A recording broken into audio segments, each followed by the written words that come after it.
Today we visited our friend from last year at UNHCR, the United Nations High Commission on Refugee. We visited Ann, and again, same as last year, she's full of energy.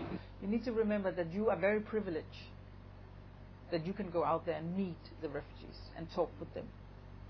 Because it's not a lot that have that privilege. I know that you are doing an exceptional job just by coming here. You know, it takes a lot of planning and a lot of logistics. With regard to the last time you were here, you know, we can talk a little bit about what the changes, developments have been on the ground.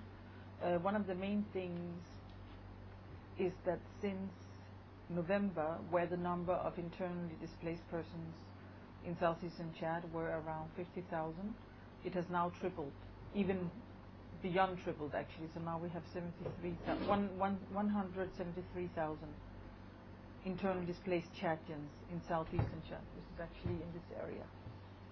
So it's southeast of Abidjan, so where we of course also have refugees.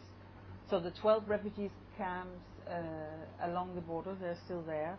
Before we can actually think about a return to their villages of origin, there need to be certain conditions in place. First and foremost, there needs to be security. These people, they have fled because there was insecurity. It's the same thing in Darfur. You know, who would say now that the Darfurian refugees should go home? Of course not, because there's no safe environment for them to return to Darfur. So it's the same thing with the internally displaced Chadians.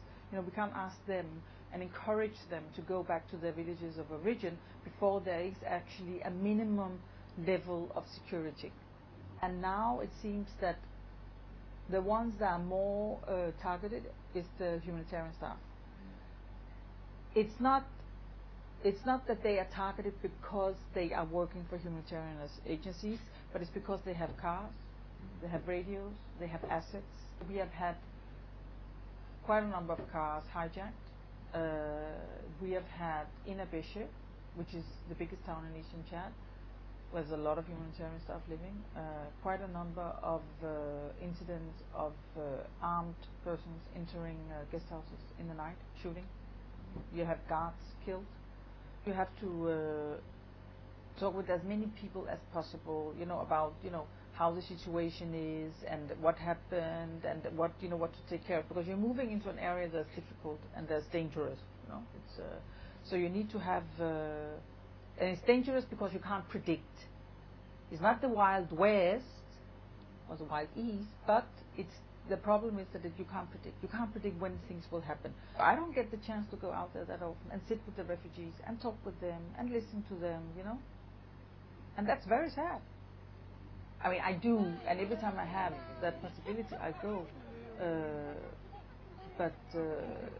So I mean, just, you know, listen to them. What do they want for their future? What do they see? Here you are in a situation where the people there are in exile. They are fleeing. They have fled. We don't know when will they go back. You know, how are we going to sustain the lives of these thousands of people, to give them the minimum, to give them hope for the future, so they, once they can go back to their country, that they can, you know, have skills that could be able to be used in the rebuilding of their own country. I was really impressed by her. She's worked all over the world with different refugees all over the world, and she's a very committed person. And wow. And you, Ann, how long have you been here? I've been here 1 year. 1 year. Yeah.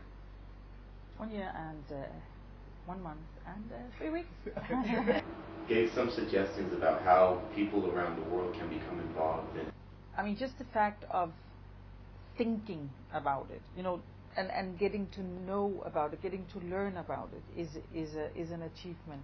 You know, I don't think that we can start to say, okay, everybody, and I don't want everybody to come to Chad, because we can't accommodate that. But you know, in the world today, there are so many ways of gaining and finding knowledge. You know, in the internet, you know, you have the UNHCR's website, www.unhcr.org. You have many websites, your own website, where you can get information and learn about how the situation is. You know, there are foreign refugees in the US, You know, how is that engagement going?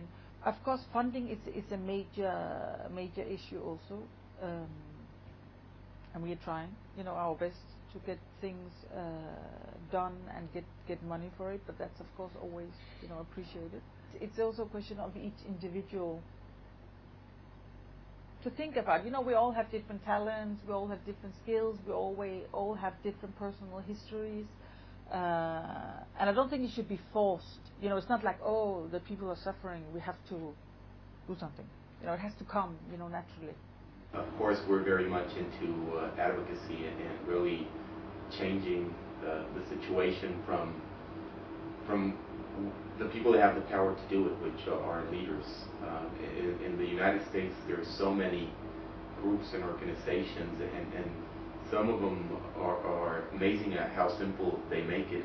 Even like the Genocide Intervention Network, they have a 1-800 number. It's 1-800-GENOCIDE. You call there and you get a basic talking points about what is happening, and then you get directly connected to your leader.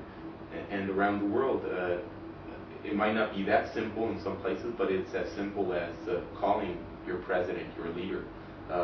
Everybody, for every country, there is a UN ambassador. So contact your UN ambassador and just tell them that you care about Darfur and you want them to do more.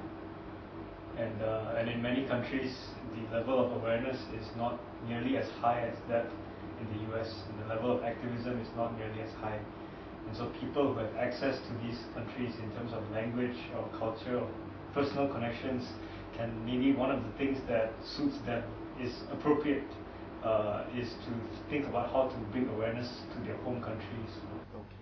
So sometimes we hear of people responding to the videos that we take, saying that the life of the refugees looks not too bad in the camps. So how would you respond to that? But I think that I would say, if they think that, that's very, it's appreciation that maybe we have achieved something. But I think also, why should refugees not live not too bad? Honestly, what is this? What is this that just because you're a refugee, you're not allowed to be happy? You're not allowed to smile? You're not allowed to water? What is this? You want to have sad faces the whole time? What is happening in Darfur it's something that the whole world needs to be involved in, and there's many other places around the world that need attention. Darfur is one of them. But still, the UNHCR manages all of those agencies, so it's extra work.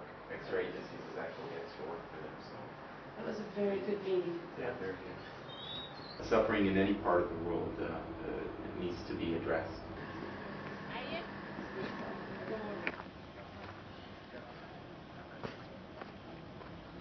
Because we do have all these groups and they're getting out the information, thanks to them, a lot of us know what's happening. Mm-hmm. And today there is the technology that allows for a lot more information to reach anywhere. And that's what we're trying to use, modern day technology to really do something very basic and ancient as building relationships, and from there getting people to help each other.